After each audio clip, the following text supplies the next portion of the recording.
welcome back to Coaches at Crown Brew Getting Coffee. I got two great guests today, a dynamic duo in the coaching profession, and can't wait to talk to them today. But first of all, I want to thank Crown Brew, as always, for letting us be here today and to film this. I want to thank Ross and Abby for being here as always. I want to make sure I point out that Swinford Weddings Videography, Ross is doing that. So if you have a wedding coming up or know someone that does, you want an excellent job done at capturing those memories, Ross would be the guy, and he'll put something up for you to look at where you can contact him for that. I want to thank Adrenaline Fundraising for sponsoring this. They do a great job of helping coaches raise money, and coaches don't normally love fundraising, but they make it pretty easy to do, and they help me out many times. I also want to give a shout out to a foundation that's based in memory of my grandson who passed away in 2021. It's called the Walker Borum Foundation. The t-shirt I'm sporting today is on that. It's a foundation that puts a book in the hands of every newborn at Carbondale Hospital. I think they're up to 5,000 books since 2022. And getting your child to read or reading to your child at an early age has a profound impact on their development. So this foundation is all about that. And so there'll be a QR code if you're interested in donating to that foundation. I'm pretty proud of my daughter for doing that and leading that and making a difference in memory of our walkers. So thanks again. I'm with today Nathan and Krystal Emrick. They teach and they coach at Carterville High School.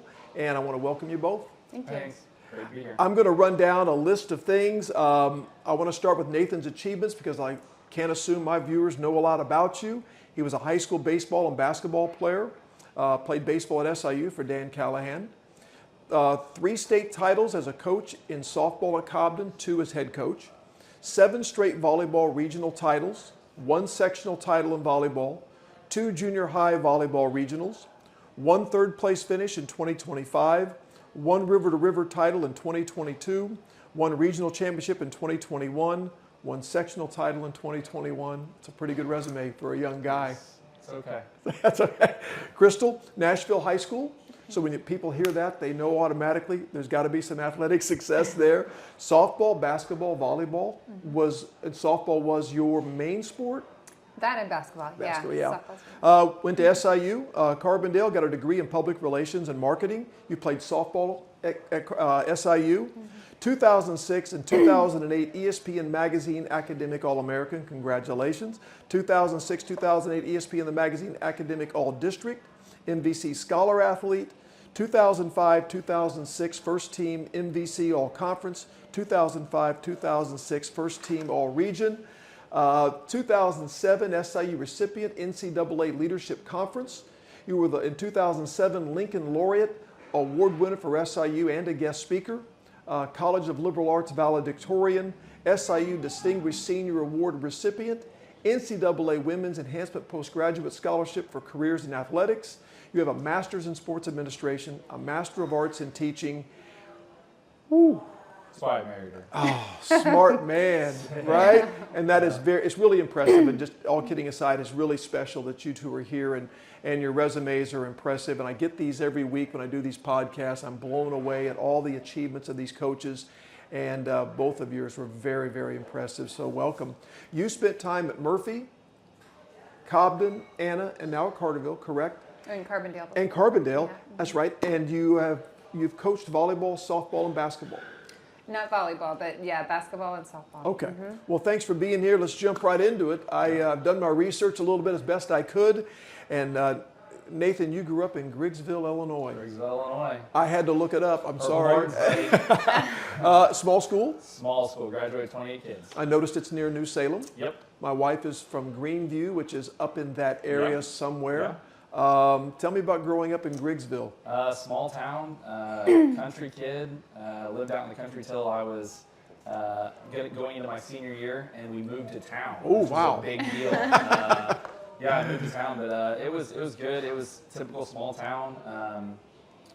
Baseball and basketball were what we did, and I did it all the time. Grew up from probably about the age of 10 or 11. It was a different time then, so my parents would drop me off at my aunt's house in the summer, and it would just be me and my brother and a couple cousins and no adults around. And I can remember about 10 o'clock every day, I would get out the phone book and I would start calling every friend I knew. And it was like, some days we'd play 2-on-2 baseball at the school. Some days we would play 6-on-6. And one time in my career there, we were able to get 9-on-9, and it was the greatest day ever. Oh, that's awesome. It was spent a lot of times just playing games as much as I could with as many people as I could find, and like that's just what we did. Kids just don't do that anymore, right? No, they don't. There's just so much more training involved now. Like instead of them going and playing pickup, it's I'm going to go with my hitting instructor, or I'm going to go work out with my strength coach, or whatever. So it's just a different time, and I know I could have benefited from some of that probably when I was younger. But I also think that some of the things that we did helped just kind of with creativity and some of that stuff. And being competitive. Yeah. Oh, you know, I think back. I didn't have. My father was my baseball hitting coach, pitching coach, and he was really good, but we didn't have the off-season training. We were seasonal based on whatever was. But I think about those memories of playing football, basketball, and baseball, wiffle ball, stick ball, you name it. It's what we did, and it's some of my best memories. We still talk about it when we get together. So, you have siblings? Yeah, I have. I'm the oldest, so I have a brother that's a few years younger than me. His name's Damon. He lives just outside the Springfield area. He is a loan officer at a bank. Super successful at that. If you need a guy, let me know. And my sister, she's 7 years younger. She lives in Montana with her husband, who is the head strength guy for University of Montana. Really? So she works for U.S. Bank and does some really awesome stuff with them. Audits and all that fun money stuff that makes a lot more money than I do as a teacher. Your siblings went the financial route. They went the smarter route, I think, some days, My family's all in insurance, and I'm the lone educator on Yeah. that side. But now, do you ever get to Montana to see her? This summer, we're going for the first time. Good for you. Yeah. Yep. Good for so you. we're going out there in July for the first time and going to do all the things. Well, those Taylor Sheridan programs have made Montana a popular place right now. So, well, good for you. Krystal, you grew up in Nashville? I did. Tell me about it. Yeah, so I actually grew up on a farm outside of Nashville. Okay. So my family were all farmers. My cousins and I lived all within like a mile radius of each other. Yeah. That was our best friends, growing up. And so I had two older brothers. I have an older sister as well. She's 10 years older, but I think they were the ones that first established you better get tough or you're gonna not make it. So we had lots of basketball games on the gravel, road, and my mom would watch. And I remember one time one of my cousins was over with his girlfriend, and she's like, "Are you gonna let that happen?" She's like, "She's gonna have to learn." So a lot of credit to my brothers for not taking it easy on me. Yeah, I think that had an impact on me. I have two older brothers also, and I think it had a lot.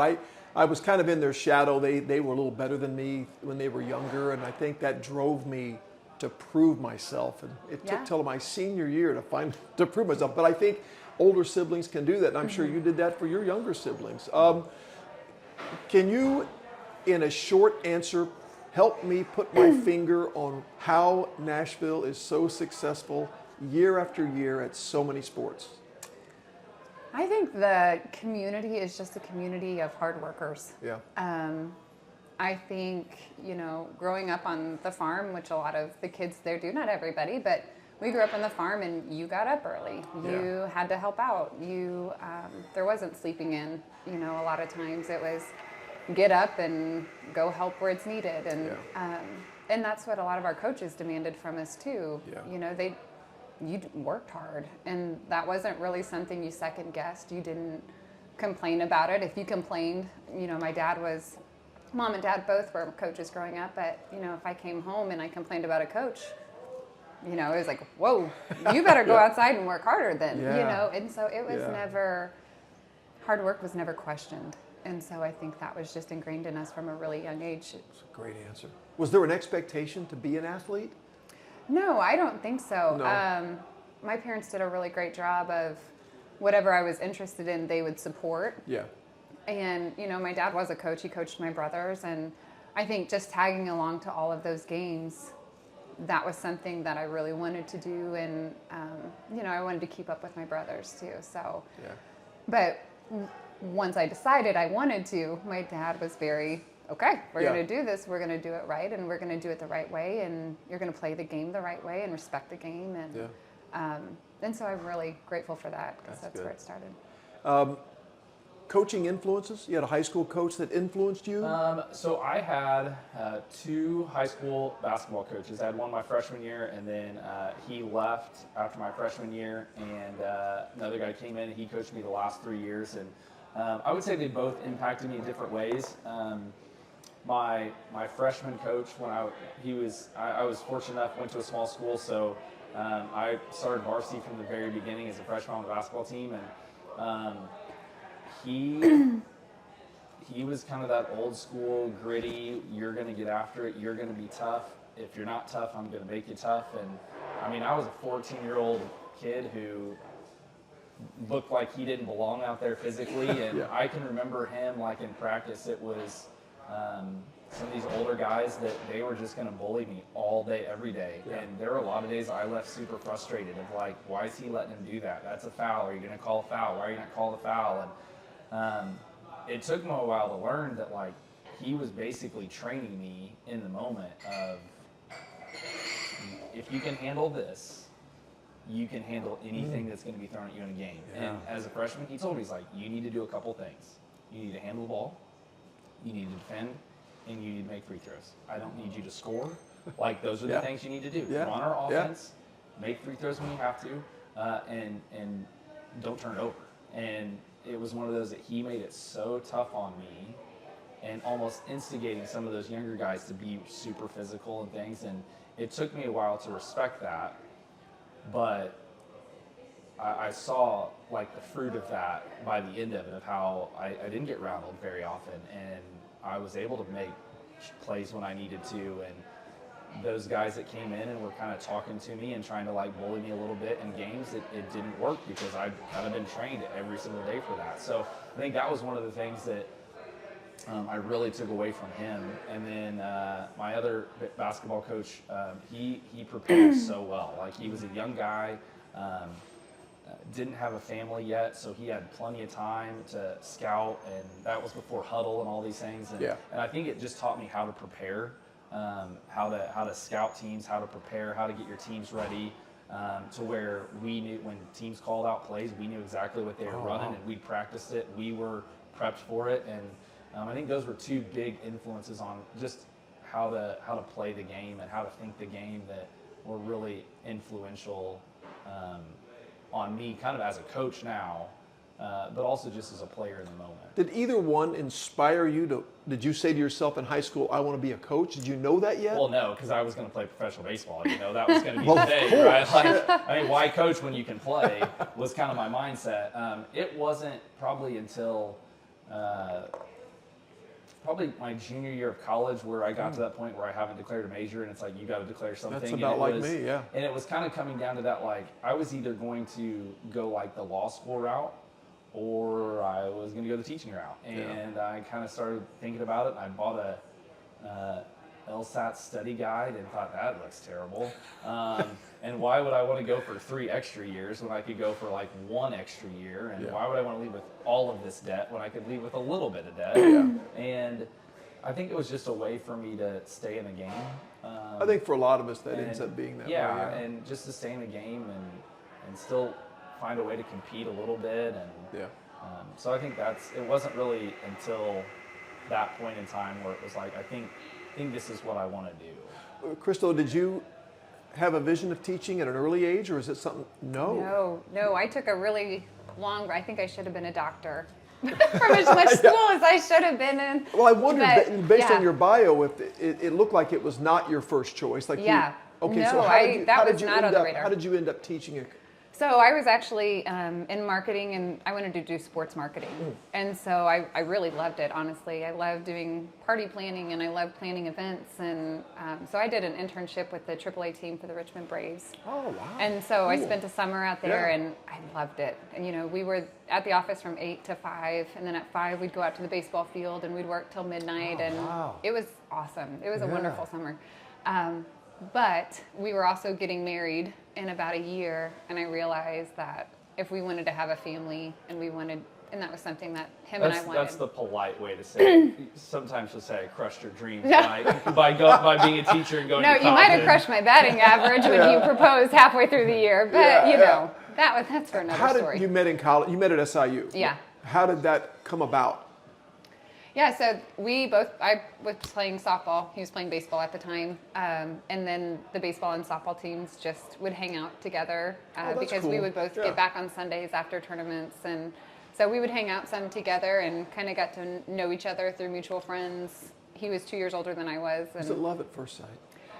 For her, on her end. Yes, absolutely. Absolutely. I played hard to get for a while. Oh, yeah. Actually, it was the I wore opposite. down. She played hard to get for a while. In my defense, I didn't think, a boyfriend during season would be a great choice.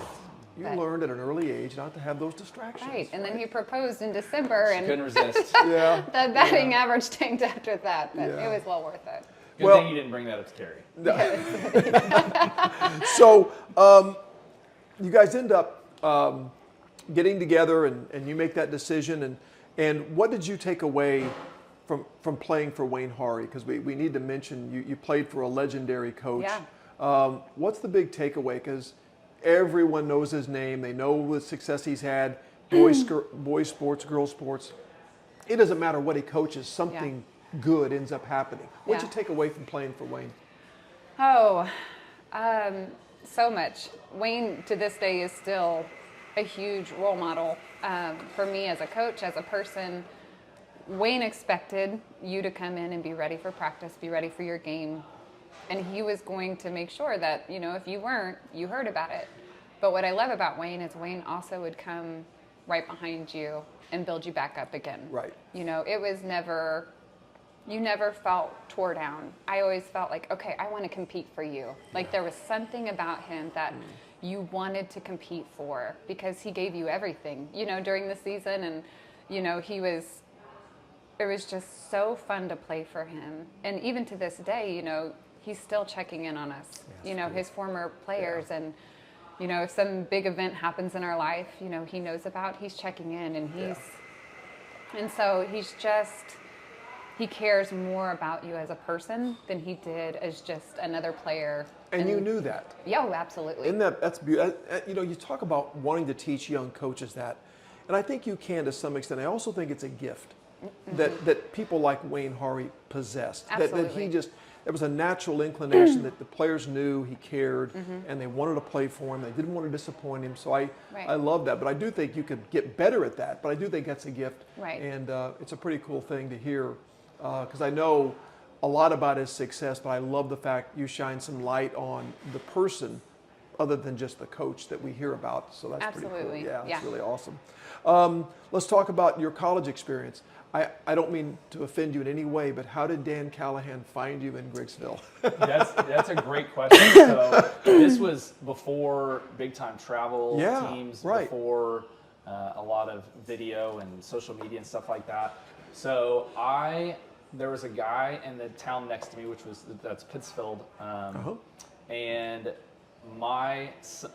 myself and his stepson played we played a lot against each other. He was a couple years older than me, but we were around each other a lot, and he just happened to know Dan's dad. So Cal was from Springfield, which is about an hour from where I grew up. Yeah. And his dad was still living in the area, still working in the area, had a ton of connections, and he basically told Gene, hey, Cal needs to see this guy. Wow. So what's interesting is Ken Henderson, who's also a Carterville guy, he was my assistant coach, and he came and watched me play 3 innings of baseball against maybe the worst baseball team I've ever seen. It was like 25-0 after 3 innings. Yeah. I mean, I might have seen 1 strike. It was, and I'm sitting there thinking, of all games, this is, But what was interesting is Cal came and watched me play basketball twice. So he came 2 different times, once my junior year, once my senior year, to watch me play basketball. You knew he was there? Knew he was there, knew he was coming. I think that was a huge selling point for why I wanted to go there, because I felt like he just went the extra mile.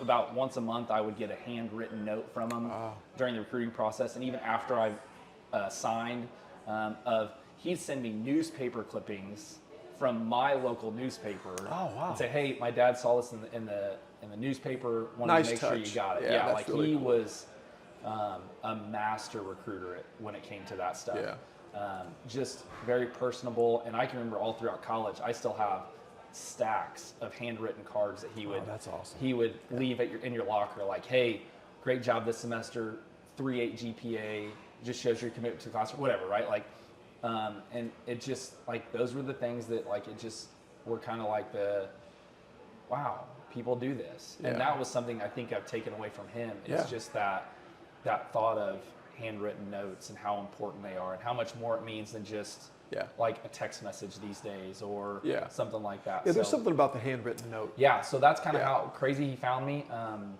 It'd kind of come down between Bradley and SIU, and like U of I was in there a little bit, Illinois State was in there a little bit, but those two were kind of the main ones. And Bradley's coach had basically said, hey, we want you to come in and be our starting shortstop next year. Like, we're looking for you to hit in the top of our order.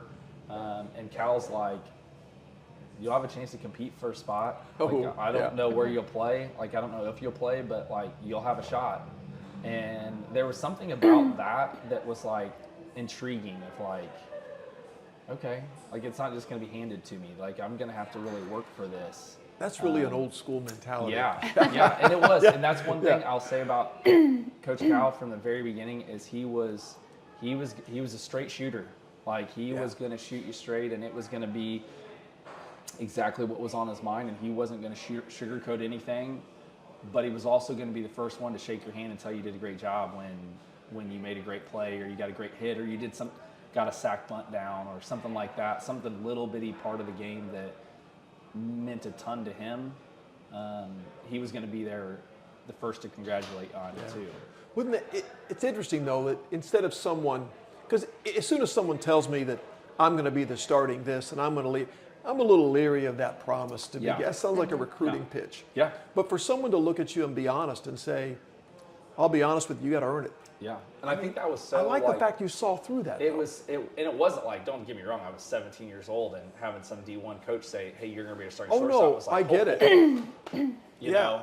Yeah. Like but I don't know. There was something genuine about Cal that cool. like was intriguing. Yeah, authentic. Yeah. I love that. You went to SIU and played softball for Carrie Blaylock. Mm-hmm. Were you recruited by other schools? I'm sure, obviously. Yeah, there were a couple schools that SIU was probably always going to be my number one. Right. Amy Hari was going to be a senior, and her and I had, won state together her senior year, my freshman year at Nashville. And so we had gone down and watched her play a few times. So that was always one that would be really great to go there. Yeah. And then it was the summer. At that time, there was really one summer that you got recruited, the summer before your senior year. Now it's, kids are starting a lot earlier, but we were out at Colorado and we went to Canada, and I think somewhere in one of those tournaments is where Carrie had seen me, and she approached later, and it was really cool. You had a good career. You had a good career there. It was. It didn't start out great. I tore my ACL the summer before I went to SIU. I played in a IBCA All-Star game. We were talking about that earlier. And I tore it that summer. I was actually supposed to be at a tournament that happened on a Saturday, and I was supposed to be in Kansas City on Sunday. And so I got to make a phone call to my summer coach, Jerry Glasgow, who's the coach now at Texas Tech. Yeah. And I was like, I don't know if I'll be able to make it. I did something to my knee, and I got a call in about 2 minutes because Carrie was with Jerry, and she's like, so tell me about your knee. And I was like, oh gosh. Yeah.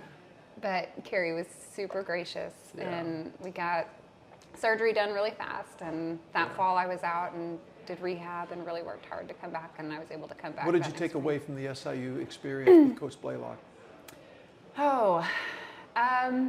I think the biggest thing I took away was Carrie was a lot like Wayne in the fact of she had her standards, and you rose to those standards, and this is what she expected, and she would tell you, this is what I expect. We still call it Carrie time, when you were on time was not on time. 15, Yes, 30 right, minutes right. was on time. And that's still something to this And day. for I'm the like, record, you were both here early today for the podcast. I was going to say, it's carry time. You don't be late. That's right. Unless it's a first, second grade practice, then you I might be a will little bit say late. 3 kids later, That makes it a carry little time harder. doesn't always It's a challenge, I know. That's right. I know. But no, she yeah. had her standards, and you knew what it was, and you rose to those standards, and I appreciated that. Well, I love the background because I think it's hard to know who people are until you hear their background, because we're all shaped by those experiences and those people that we work with and have been coached by. And I can sense that you both have pieces of Wayne Harry, Kerry Blaylock, and your coaches in basketball and Dan Callahan as you embark on your own careers. Now, you start off, your first job was in Cobden? Yep. Was that a job that I needed a job, I found a job in Cobden? That was my only job offer. So this would have been in 2007 into 8 that I was student teaching, and I applied for probably 20 jobs throughout Southern and Central Illinois, and I got one interview. Wow. It was hard to find a job and it at was that at time. Cobden, and I got that interview because I was student teaching there. Oh. And it was for the position that I was student teaching Oh. for. So Well, you I had your was- foot in the door then. So I was student teaching with Josh Franklin. Yeah. And at that time the program was in, I spent a whole year there. So I did some observation in the fall, and then I student taught in the spring. And I can remember in January when I kind of came back and got rolling again in student teaching, I remember him talking to me on a prep hour, and he's like, hey, I am going to take a position as the youth pastor at Vine Church next year. Yeah. And he's like, I think if you are really serious about this, I think you need to help me coach softball to help build your resume. And at that time, I wanted absolutely nothing to do with softball. I was a very arrogant, prideful former baseball guy that thought I was above that. And I told her several times that I would never coach softball because I, quote unquote, thought it was a dumb sport. And that was just how dumb I was at the time, right? And I remember I was like, gosh, yeah, I guess I'll do it. And I remember coming in day one, and I was like, whoa, this is way different than I thought it was going to be. We had some kids that could really play. Taylor Orsburn, who's now Taylor Seifert, who's Johnny Logan's coach, she was on that team and she played at SIU. Dakota Knope played at Logan. Kayla Katermas played at Logan. We had Jenna Lear, who played at Parkland. We had like 5 or 6 kids that ended up going playing JUCO or D1 softball. And I was like, this is different. Like, this is not what I expected. And it actually was so refreshing because it was just different enough from baseball that it gave me a freshness to it. Sure. But it was similar enough to where, like, I knew what I was talking about. I was confident in what I was talking about and teaching skills and things like that. And it ended up being the only job offer I got. And got hired there and started in 2008. We somehow won the state title that year in softball. And that was kind of an out of nowhere type thing of like, we didn't really realize we were as good as we were until probably May. And then it was like, oh, we kind of got a shot to be pretty good, and made a run. And our 2 pitchers were sophomores. We only graduated like three seniors that year. So we had everybody coming back, and I took over the head job the next year, and was fortunate enough to win another title and Not a bad way to start your career. Set the bar extremely high. And first you couple didn't years. like softball. And I didn't like softball. Yeah, right. So She's been trying to tell you I it's know. better than baseball I at that know. level, right? I know. I love softball. I coached it for a year, and we were young. We weren't real good. I wasn't a very good softball coach, but I really grew to love the sport, and I still love it today. I love to watch Carterville. I love to watch Marion. 2 great programs, and I do. I love to watch softball. I watch it on TV. I watch college softball. So you got into volleyball, and I know that you played volleyball. I played my freshman through junior year in high school. And did you have any experience in that? No. I got hired during the dead period. And here you are, a volleyball coach now. Yeah. So I was at Cobden. We had just started a varsity program. The conference, the SEC that we were in, South South Egyptian Conference that Cobden's in, had just started volleyball.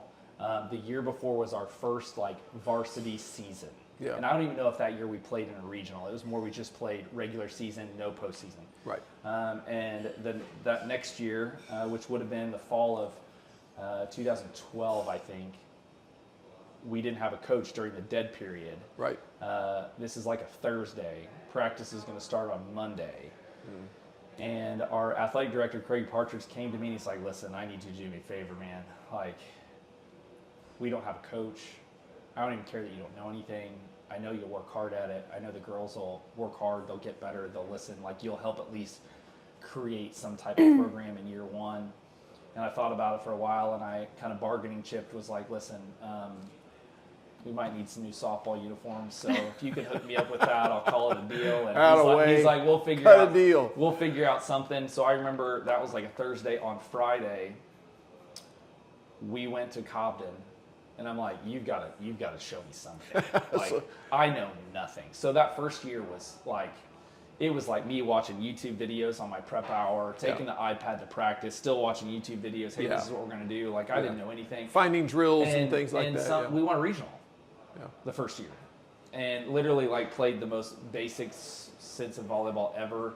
And it was like, oh, like, this is pretty good. And we had a bunch of young kids that were pretty into it, and she got offered a job at Carbondale for the next year, and they wanted her to help with softball, and we were about to have our first child, Bella, and it was like we couldn't both coach softball at the same time, and it was like, you know what, I'll step out, you coach softball, I'll stick with volleyball, and we'll call it good, because that was a position she really felt like felt like God was doing and moving, of getting into Carbondale, and that's kind of how it happened. And here I am, like 12 years later, still coaching it. The guy that played basketball and baseball ends up Basketball, coaching softball and volleyball. Yeah. That's Yeah, awesome. right? Yeah. So you end up together. We fast forward a bit. We end up together at Carterville. Yeah. And I put on the talking points. There's positives and negatives of that. So I'll start with you. What's the best thing about being in the same building together? I know the convenience, I'm sure. Yeah, no, it really has been great. When we were at Carbondale and Cobden, I loved my time at Carbondale. I loved teaching, I loved coaching there. But it was really hard because we did have 3 kids. I was going one way, he was going another. He would be coaching, I would have to get, so it was just really, really hard. And so when the opportunity came up that we could be together, it felt very much like a Jesus, providing some kind of relief for our family as well, where we could have. It didn't start out as relief, though, because my wife had this bold idea during this time before we even got offered the job of like, I really feel like Jesus needs to make us uncomfortable, right? So she started praying like, hey, make us uncomfortable. Do something, like, we just need to be tested. That's a bold prayer. That's a bold prayer. Oh, it was a bold prayer. It had to be Jesus, because I looked back and I was like, what was I doing? And I would say when we were split, it was way more inconvenient for her than it was for me. Yeah. So I was at Cobden, just loving life, like comfortable as all get out. And she told me that, I'm like, what are you doing? Like, stop, like, don't do that. Like, and then here the phone rings and it's like, hey, this is Todd Rogers. We would like to bring both of you in about possibly having some job opportunities. Oh, wow. And it was like, are you kidding me, Krystal? Like, I was not as excited as she was about that. Well, then God took it to another level, and COVID happened right after that. Oh, yeah. So we tried to move during COVID. That was a great time. Yeah, real fun. So is there a downside to it? Is there any downside to it? Being coaches, teachers in the same building, is it pretty easy transition for both of you to come there and work? And yeah, I think so.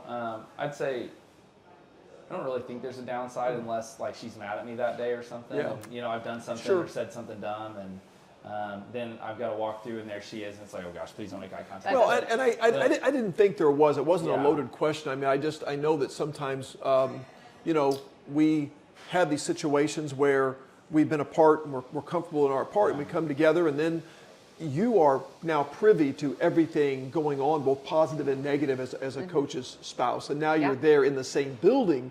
So I just wondered if you're having to navigate that now, because you're currently not coaching except coaching your kids. Yeah. So the spouse side of a head coach can be difficult. Be difficult. It can. Yeah. And I know as a former coach, you probably have a sense of the challenges he's having to face. And so I think as the spouse, you see, kind of like your podcast, you see the intent right. of him. Yes. And I think sometimes for me as a spouse, there's years that are really great and there's years that are really hard. And on those years that are really hard, it just breaks my heart because he's so good at dealing with adversity. Yeah. So good at dealing with it.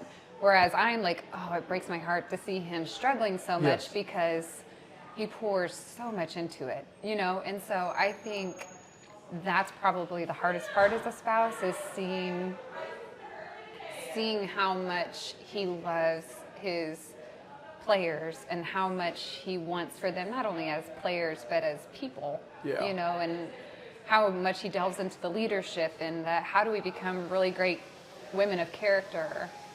And so I think on those hard years, it's more difficult for me than it is for him, just because I want so much for him because I know how much he pours into. I think that's so well said, because you said you see the intent. And I think that's the thing about spouses. They know the sacrifices that are being made, the care, the conversations you have.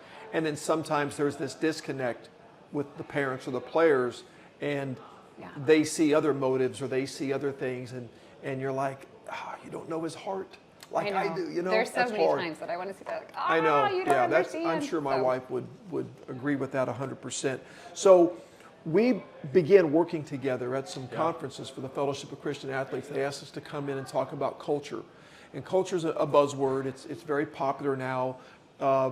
Maybe even in some ways overtaking strategy, that you've got to build an environment where your players can thrive.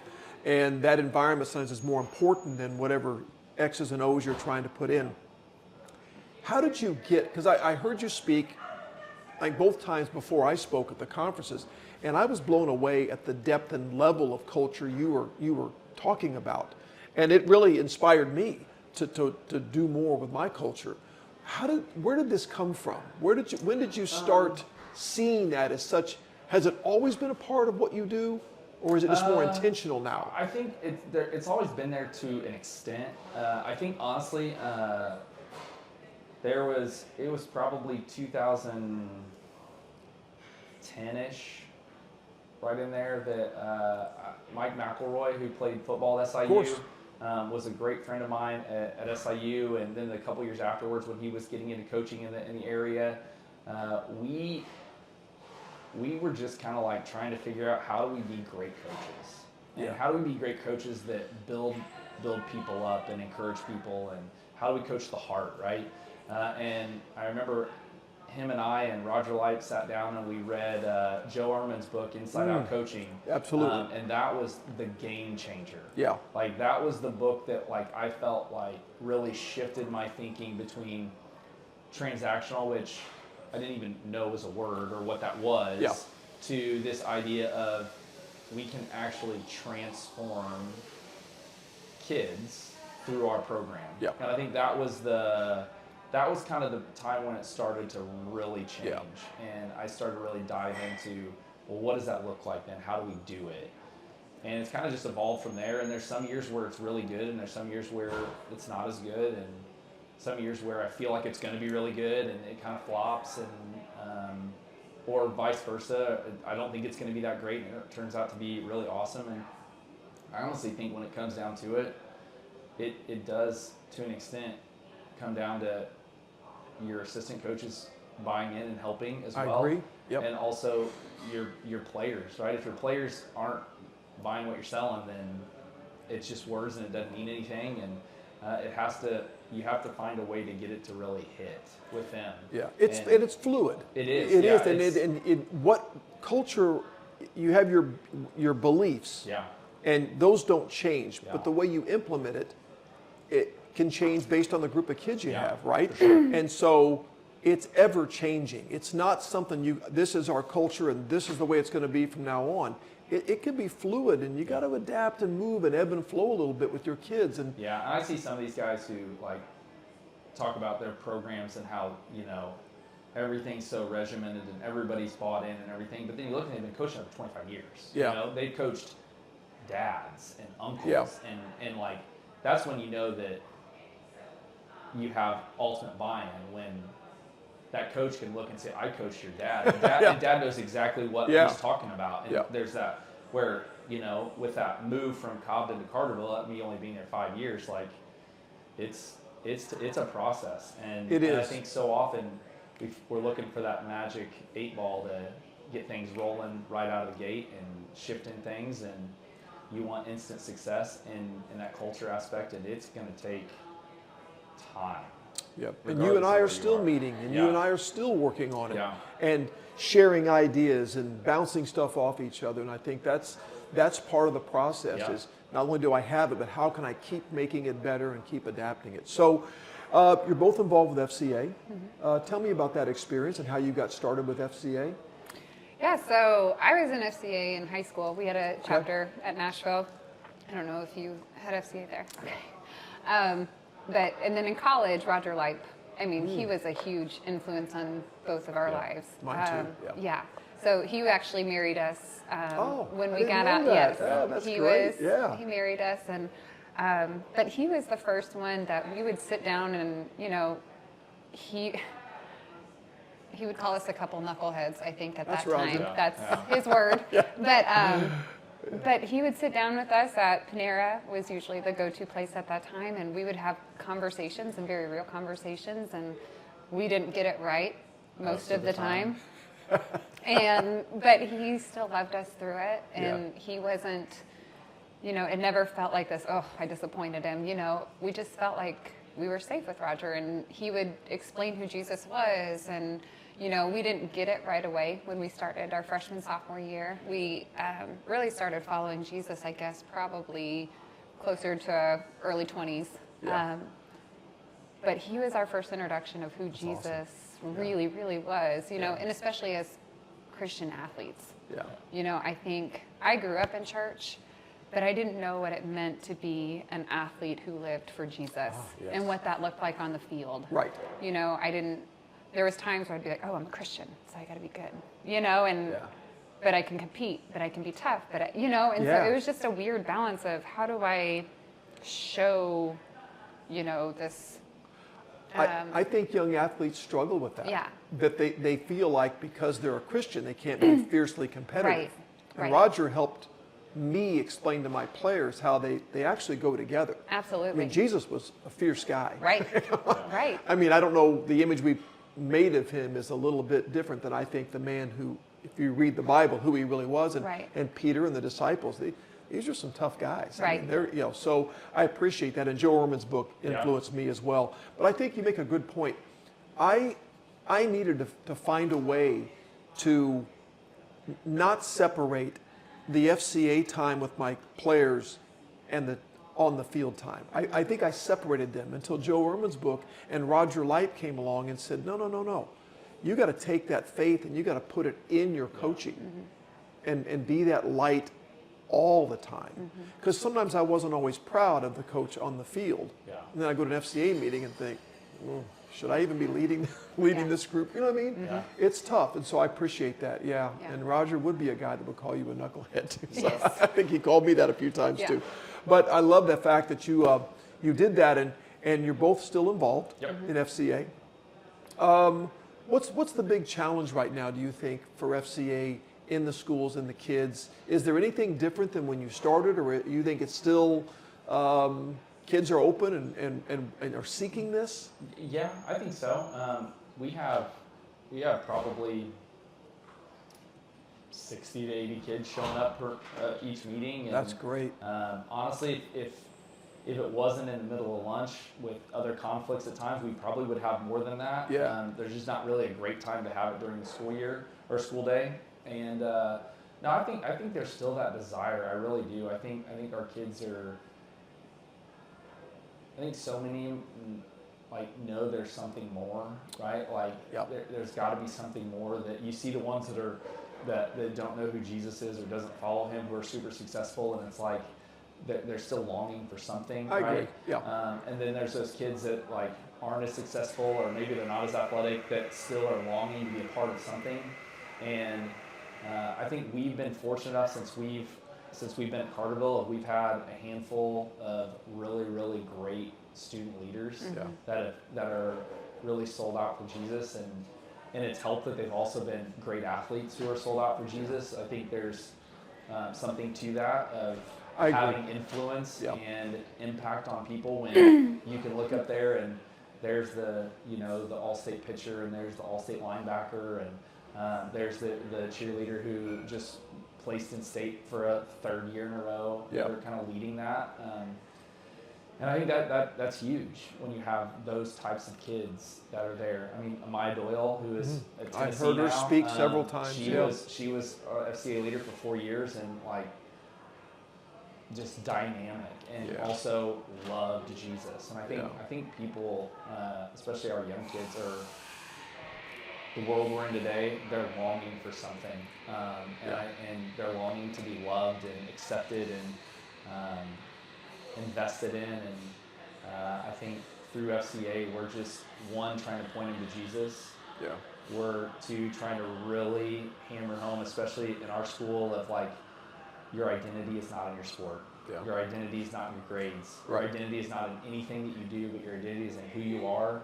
And Jesus can be that thing. He can be that person for you. He can be your identity and longs to be your identity. And that's good for coaches to hear that too, because coaching can become your identity. Oh, for sure. You can fall into that thing where winning and success, you get caught up in it. Or if you're not winning and having success, then you're driven only for that, and you kind of lose your way. So kind of leads me to my next question. I'll start with you, Krystal.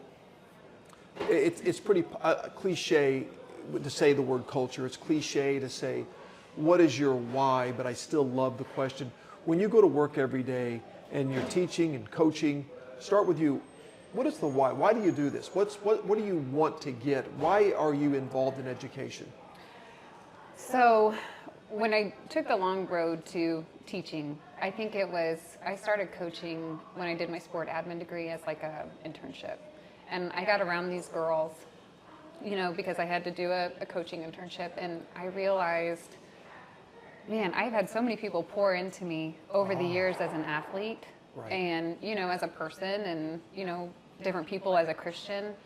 And I was like, man, I could do that. I get to be that for somebody else. And so I think it's those kids that, especially the girls, that I get to be that person that maybe they can come to, or, identity is a really big thing for me. I really lost who I was as an athlete, and now I'm so like, hey, this isn't who you are. Identity is really, really big to me. And so being able to be someone that these girls can come to and, bounce ideas off of, or, hey, I'm really struggling with this. What do you think?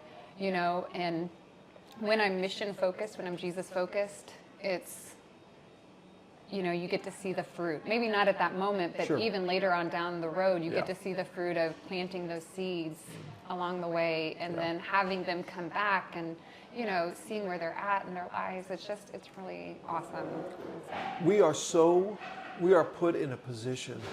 I know Billy Graham famously said a coach will influence more people in their lifetime, maybe in a single year, than most people will ever do in a lifetime. And it's true.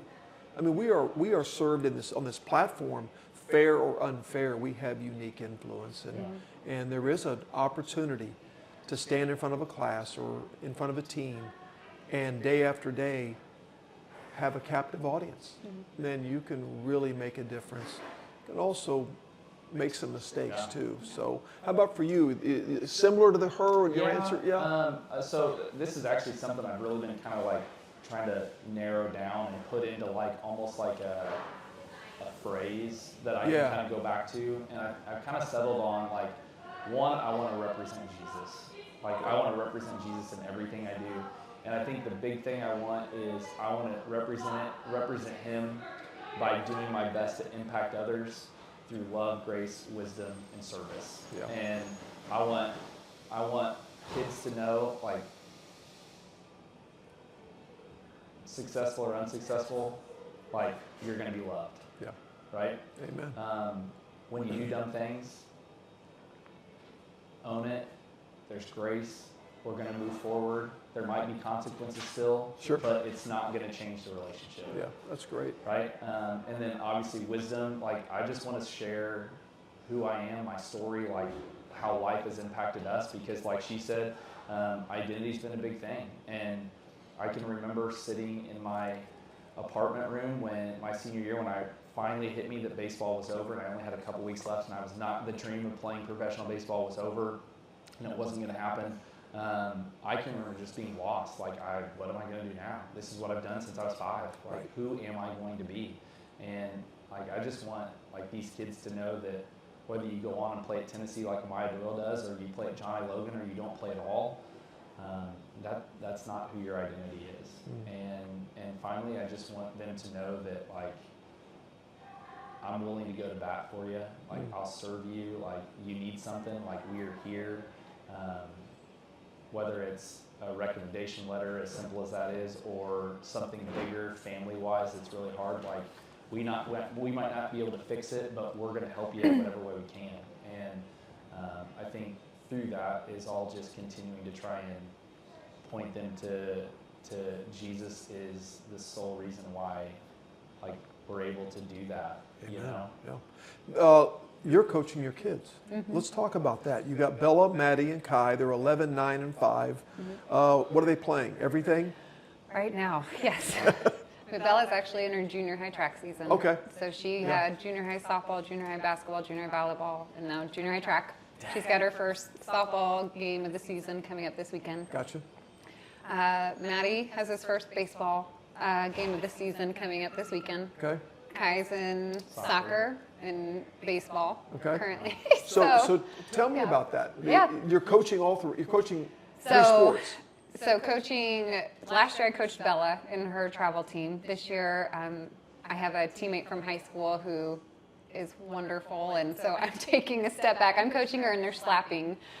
She's a slapper. okay. I was a Yeah. slapper in Yeah. college, so Yeah. she's finally let me coach her in slapping a little bit, so we've Yeah. got to that point. Yeah. But yes, I'm coaching my youngest right now in little first, second grade soccer and second grade baseball. And so how about the change from older kids to the little kids? Oh my gosh, I love it. Yeah. I mean, I love the older kids too. They're so fun. But Yeah.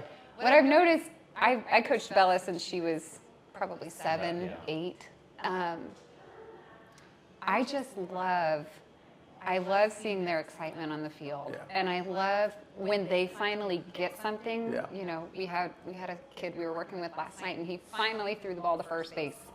And to see his excitement, like, I did it! And it, you know, it's just so sweet and innocent. Yeah. You know, and they're learning things, and it is you good. know, they're running the bases with so much joy. And we tell our daughter a lot, like, she is such a joyful little spirit out there. And when she plays with that joy, like, she lights up, That's awesome. you know, everything. Yeah. And we're trying to work with her right now, because one of the things as you get older, you know, is my worth wrapped up in my success, though. If I'm successful at this game, I'm really happy. But if I'm not successful, then how do I deal with adversity? Yeah. And so I think that's what we're trying to teach her right now, is when you go out and play with joy and freedom, and you get to do that because your identity's in Jesus. Like, you get to go with freedom. Yeah. You know, so that's probably the big thing we're working with her right now on. I struggled with that as a young athlete. Yeah. I was very much in love with baseball and football, and when I was successful, I was so full. But when I struggled or something went wrong, I was devastated. Yeah. And I was trying to live up to the image of my brothers, and I struggled with that for years. And I think until I found Jesus, that I had some freedom to let all that go and just be me and not put everything on the outcome, as you said. So my grandson's playing 4 different sports seasonally, you know, and it's a lot of fun to watch him play, It's so and to fun. work with him. And like you said, those little improvements, he gets so excited when he does something, so that's really cool. As we get ready to close here, tell me, what would Nathan Emrick tell his younger self? What would you go back? Oh, I'm sorry, long. So give me one or two things that you would love to have told your younger self to cut through, and maybe a shortcut to.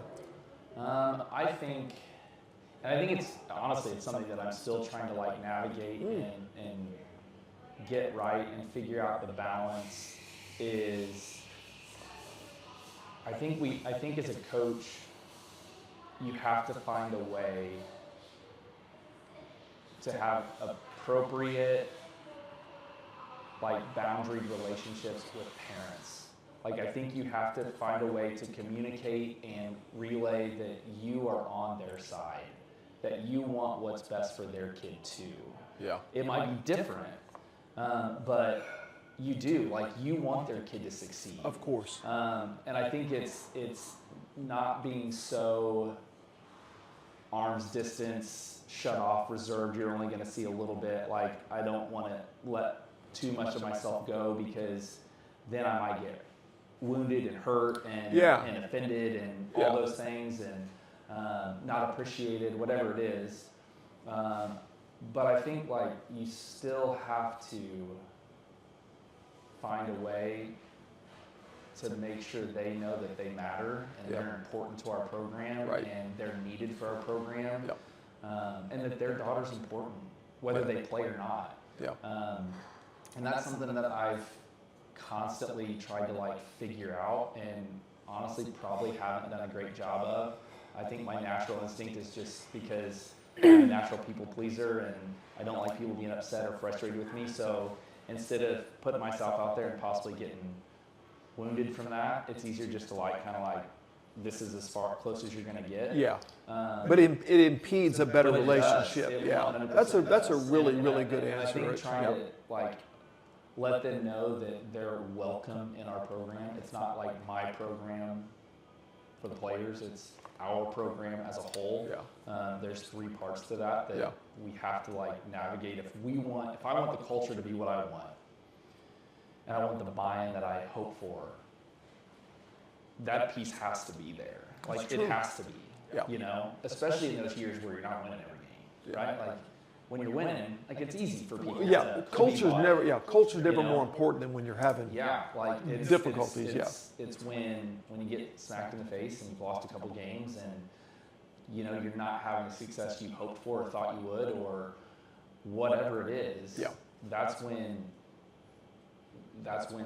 you really get tested on, do you have a great culture, or do you just like to talk about culture? That's a great point. And for you, what would you tell younger Krystal?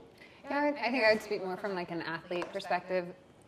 With female athletes, I think one thing I really struggled with growing up was my dad was amazing, and I always felt though that I had to, my success equaled I can earn love. And that's one thing that I feel like a lot of sometimes female athletes can struggle with is, if I succeed, that means that we're good. But if I don't succeed, then it's harder. And so I think for me, it's that piece of your accomplishments don't equal your worth. Do you feel that female athletes may experience that more than male athletes? I've never coached male athletes, but I would say from a female perspective, and talking to friends and talking to some female athletes, I do see that as something that, females struggle with is, and not anything my dad did, I understand. But, I thought that was our thing, so if I did really good, that was our connection. But if I didn't, then, would we still have that same relationship? And so I think it wasn't until a college game when I was struggling. I remember sitting in the back of the car, and I was, crying, and I was like, I can't do this. And he's like, okay, we can be done. And it was the first time it clicked of oh, wait, we can be done, and you would still approve and love, and we're still good. And that broke something for me that day of oh, this isn't, I don't have to gain your love or gain your approval, and learning that as a Christian too, it's just freely given by your Father. And so I wish I could go back and tell myself, hey, your successes don't define your worth. you know. I needed to hear that too as a young man. So that's another Yeah. great point. Both of you, those are great answers. I love the fact that you pinpoint that, and also you feel like even though that's something you would love for your younger self to have, it's something you're still working on. And that's an honest and authentic answer, because it is something that I ended my career still working on, and it's something in retirement.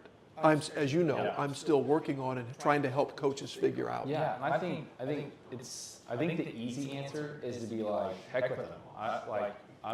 That's the easy answer. The easy answer is that, and honestly, it's probably the safer answer and the less traumatic answer, because you're gonna not put yourself in a position to possibly have some of those conflicts, because, but I also know that I'm never going to have the program that I long to have if I don't find a way to get over that hill and allow them in. One, because I think it'll allow them to see me for who I really am. You know, and some of those things that she talked about earlier about, I wish they could just see this side. I think some of that is because I probably don't allow some of them to see that side. I got you. So I think it's trying to figure out and navigate and just like make the decision of like, I'm just going to do it, and I'm going to go in and I'm going to bring them in. And I kind of started that a little bit with our junior high program this year, and it was awesome. Yeah. And my junior high season this year was so much fun. It was just an incredible group of players and parents. I mean, I only had one parent play all year, and that was her. With me coaching sixth grade. Our sixth grade daughter, you know, that was the only one. Felt like a good idea. And I can handle that, you know. But it was, and it was the first year where I wanted to make sure I told those parents as often as possible, man, I really appreciate you guys. Like, this has been so fun and so exciting, and like, keep doing what you're doing, because it was a special group, and I'm excited for that group to continue into the high school, because I feel like getting that 8th grade group as 6th graders, this is the first group I've coached, 6th grade, 7th grade, 8th grade, all the way through junior high. I feel like it's like that group's coming, and I'm so excited to see what it's going to look like as they continue through our program. And I really do feel like that group is a special group, and we've talked a little bit about that, like your daughter's class, Mary, and how that was like the special group for She you. told me they were, and they ended up being That really so. kind of flipped the script for you. It did. So. Well, I appreciate you both, and I appreciate you being here and being so open and candid and honest, and congratulations on your athletic careers, your coaching endeavors, your work with FCA, most of all the impact you're having on kids, and you continue both to do that on a daily basis, and I salute you for that. So I want to thank you for watching and listening again, and I want to thank my buddies at Crown Brew and Ross and Abby and all they do, and Ross's wedding videography. It's a huge deal. I know it's a big deal. So I've had friends who had that mishandled before, and they lost some memories, and this guy can take really good care of you. I want to thank my buddies at Adrenaline. I want to thank those of you who've given attention to the Walker Bourne Foundation. Continue to support that, my daughter's endeavor to keep Walker's memory alive and strong. And thank you as an audience for tuning in, for listening, for watching, and for giving me such great feedback. And I want to thank you two again for being my guest. Appreciate you both very much. So we look forward to seeing you next time. Thanks.